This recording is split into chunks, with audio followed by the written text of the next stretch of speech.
When James Corden and Ruth Jones first met, there was little to suggest they would go on to co-create one of the defining British sitcoms of the 2000s. Their first encounter was on the set of Fat Friends, Kay Mellor's hit ITV drama about the lives and loves of members of a slimming club in Leeds. It was a typical ensemble drama, but within it, something quietly momentous was beginning: the partnership between Ruth and James. At the time of their first read-through, Corden's character Jamie barely registered in the scripts for the first few episodes. "I only had one or two lines," he recalls Riley. Ruth remembers him as nice, sweet, and very young. James, meanwhile, remembers being blown away by her performance. "Oh, she's brilliant," he'd thought. Neither imagined this polite mutual admiration would one day yield a BAFTA-winning sitcom and a cultural phenomenon.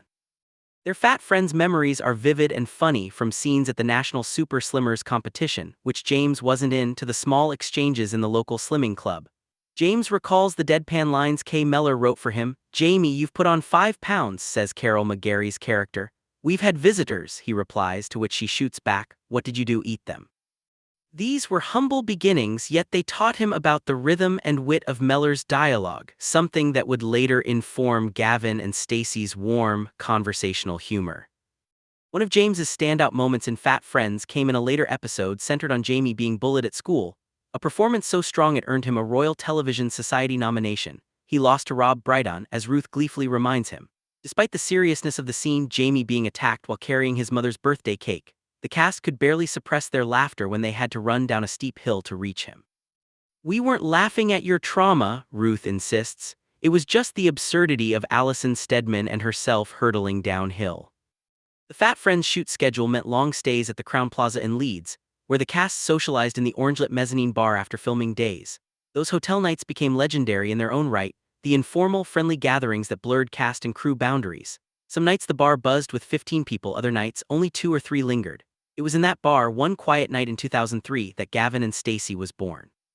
James told Ruth a story about attending a wedding in St. Mellons near Cardiff. The bride was Welsh, the groom English. Sitting alone, people watching, he noticed how a single event, a wedding, brought together strangers from different backgrounds, sparking countless mini-dramas in one room. "All human life is here," he'd thought. He described it to Ruth in such detail, the partitioned room, the small dramas, the overheard snippets of conversation, that they both began to see it as a television concept, a 1-hour comedy drama about the intertwining stories of wedding guests. They tentatively called it "It's My Day," after the possessive mother of the bride who insisted the day was really hers. Ruth remembers that night as serendipitous. No one else was in the bar. Had anyone else been there, she thinks the conversation might never have happened. They sketched the idea out: short, interlocking scenes, naturalistic humor, little vignettes of ordinary people at a big event. The characters began forming in their minds: the boastful uncle, the nosy auntie, the drunk cousin. Even specific lines from James's memory, such as a man showing off his new digital camera or bragging about his Citroën Picasso, would later be lifted verbatim into the show's dialogue. As they chatted, the conversation drifted to real people James knew, like his friend Gavin, who had met his wife over the phone through work. She worked in sales, he was in purchasing. They spoke weekly, built a connection without ever seeing each other, and finally met and fell in love. It was a pure pre-internet romance. Combined with James's wedding observations, this story became the emotional blueprint for what would become Gavin and Stacey, the tale of two people from different worlds who fall in love. Ruth was the one who insisted they write it.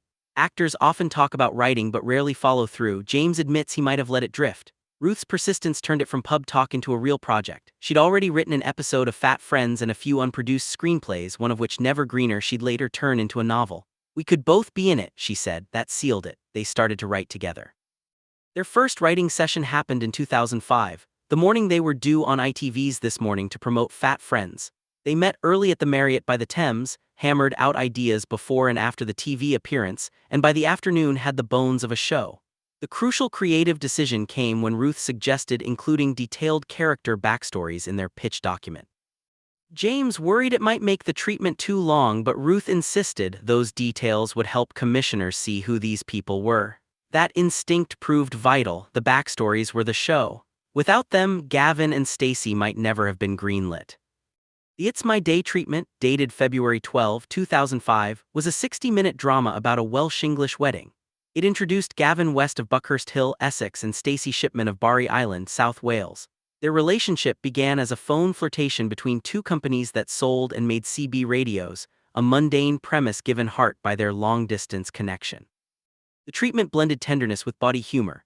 Gavin and Stacey's first meeting during a girls' trip to London, their romantic tryst down the side alley of Mr. Wu's buffet, and the chaotic aftermath.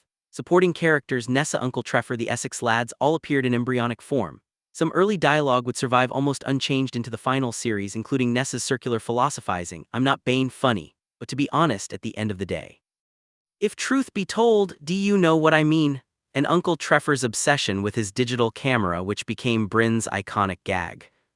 The original It's My Day script was raw, full of swearing and innuendo, closer to the royal family than a family sitcom. They sent it to Siond William, head of comedy at ITV, who loved it but thought it wasn't commercial enough. She encouraged them to try the BBC. It was, ironically, ITV's rejection that led to the show's success. At BBC Three, controller Stuart Murphy saw what others hadn't. In an email that Ruth and James still cherish, he wrote, "I was blown away by your script ideas, love them. I think it could be one of the best things we've done." He suggested expanding it to 6x 30-minute episodes instead of a one-off. Even proposing the title Stacey and Gavin, which was later reversed. Crucially, he saw that the show's heart wasn't the wedding itself but the build-up, the unfolding relationship between two people and their families, across Essex and Barry Island. Ruth and James restructured the concept into an ongoing series, using their original backstories as the foundation for multiple episodes. What began as a slice-of-life ensemble piece transformed into a romantic, cross-cultural comedy with universal appeal. At this point, both Ruth and James were still working actors, juggling projects. Ruth had earned acclaim in Nighty Night and Little Britain, while James had joined Alan Bennett's The History Boys at the National Theatre, a role that changed his life. Bennett noticed Corden's natural comic rhythm and urged him to write. "If you can make a rehearsal room laugh," Bennett told him, "you can make anybody laugh." His encouragement gave James the confidence to continue developing Gavin and Stacey. When the first scripts were complete, Bennett read them and praised them without notes, a huge moral boost. Later, after the show aired, he called James personally to say he'd waited to watch the full series before commenting, "Why would I call after one episode? It's like reviewing half a play." It was the ultimate endorsement. As Gavin and Stacey took shape, so did Ruth and James's creative dynamic.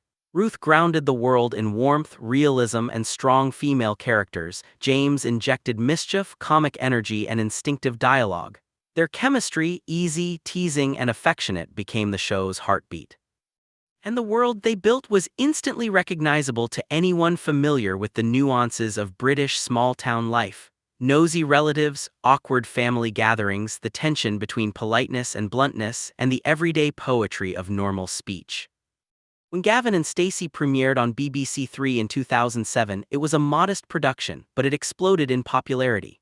Viewers fell in love with its sincerity and the way it made the mundane magical. The show became a rare phenomenon, a sitcom that crossed generations and regions with catchphrases "What's occurrin'?" "Tidy," entering everyday conversation. Looking back, Ruth and James recognize how much of it grew directly from their friendship, from those nights in Leeds, that one empty bar, and their decision to include the backstories. What shines through in When Ruth Met James is how accidental brilliance often is, how a throwaway conversation becomes art, and how persistence turns whimsy into legacy.